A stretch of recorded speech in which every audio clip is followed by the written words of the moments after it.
Sevgili dostlar, zamanı konuşuyoruz. Zaman nedir? Kime göre, neye göre, nerede, ne şekilde yaşanır? İnsanoğlu dünyadaki saati yaşarken gerçek zaman yaşıyor mu? Bu alemdeki, fiziki alemdeki zaman kaç?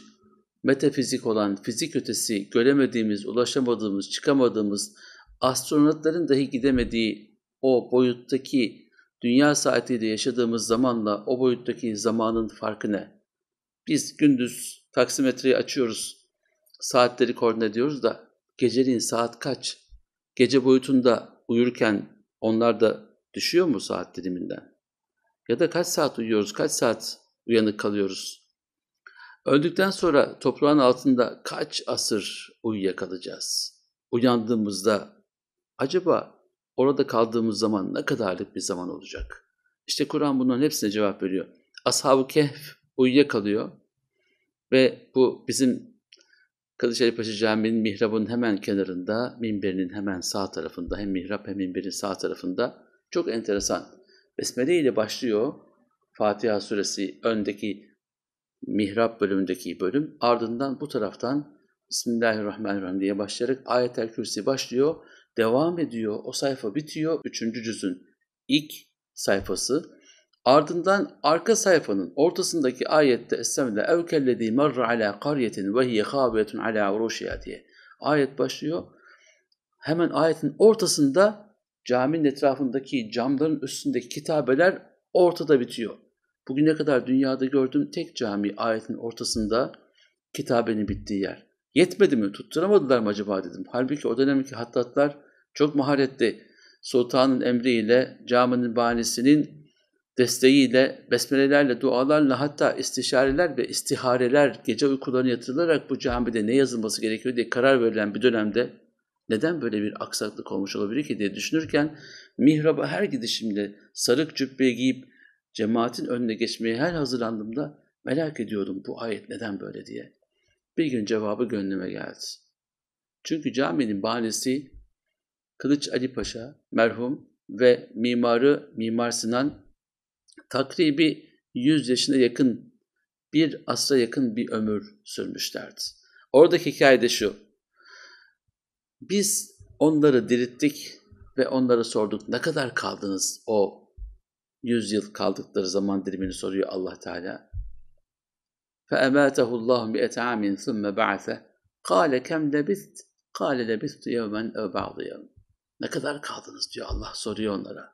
Onlar da cevap veriyor. Ya bir gün ya da birkaç gün. 100 yıllık ömrü bir gün gibi hissediyor insanlar uyandığında. Allah Teala oradan bize neyi hatırlatıyor? Zaman izafi. 40 küsur yaşımıza geldik. Geriye dönüp baktığımızda sanki 40 gün gibi. 1000 yıl yaşasak da aynısı olacak demek ki.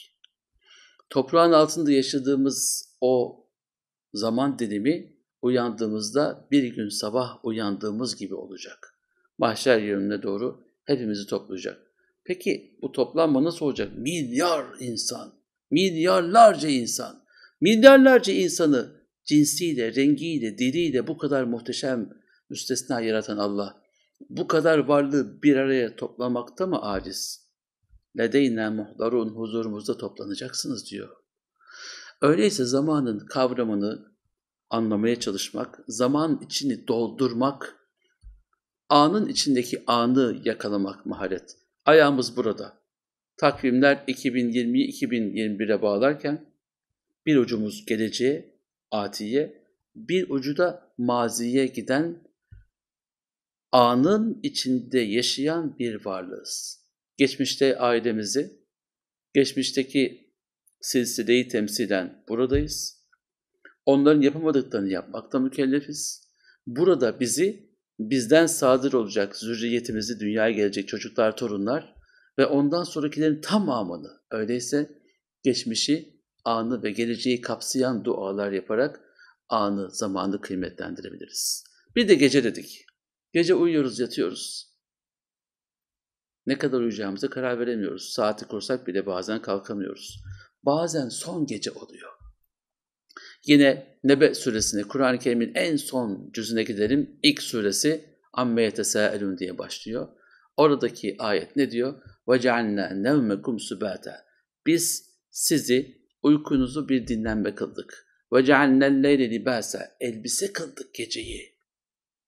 وَجَعَلْنَا النَّهَارَ مَعَاشًا. Gündüzü de kazanç vesilesi, yaşam için sizlere var ettik. Öyleyse biz geceyi, gündüzü güzel değerlendireceğiz. Gece uyumamızı emrediyor Kur'an, gündüzde çalışmamızı.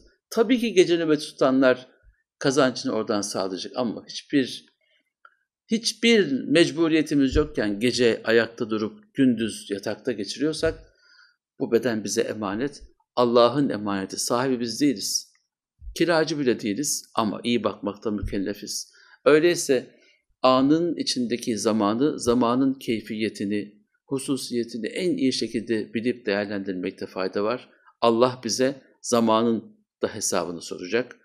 Biz Tekasür suresinin son ayetinde verilen nimetlerin tamamından mutlaka hesaba çekileceksiniz ayetini de biliyoruz. Bilmiyorsak da şu anda duyduk.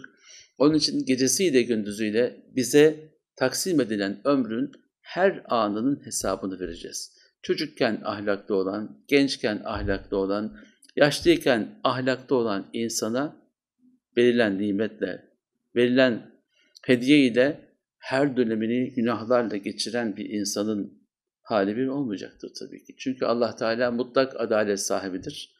Her birinize verilen nimetlerden hesap soracağız derken bu dünyada karşılığı verileceği gibi ahirette bakan yönü de var bunun. Biz tabii ki insanoğlu aciziz. Bir hacca gidince hallederiz. Bir ümre yaparız, hallederiz. Ömrümüzün sonuna doğru günahlardan kurtulmak için bir şeyler yaparız deriz ama ona fırsat kalmayabilir. Belki bu gece hayatımızın geri kalanının son gecesi. Sabaha uyanmak kimin elinde? Hele içinde bulunduğumuz şartlarda cenazeye yetişemiyoruz. Kimsenin yanına gidemiyoruz. Önceden vakit vardı, şimdi vakitli, vakitsiz herkesi geldiği yere geri gönderiyorlar. Topraktan geldik, toprağa gidiyoruz ama ansızın ölüm kapının altından gelip bizi buluyor. Öyleyse bu gece son gecemizse her geceyi son gece gibi düşünerek, tefekkür ederek hayatımızı değerlendirirsek bugün hayatımızın geri kalanı ilk günü olursa o kadar kıymetli olur ki zaman. Aramadıklarımızı ararız, yapmadıklarımızı yaparız. Peygamberimiz Efendimiz Aleyhisselatü Vesselam'ın mübarek lisanından dökülen o söz nasıldı? İş mâ şi'te fe inneke meyyitun. Ne kadar yaşarsan yaşa, bir gün mutlaka öleceksin. Ahbib men ahbebte. Ne kadar seversen sev, bir gün mutlaka ayrılacaksın. Ve'amel mâ şi'te fe inneke mezziyyun bih. Ne yaparsan yap, bir gün mutlaka yaptığının karşılığını göreceksin. Helal de açık, haram da açık. Zaman da senin, her an senin.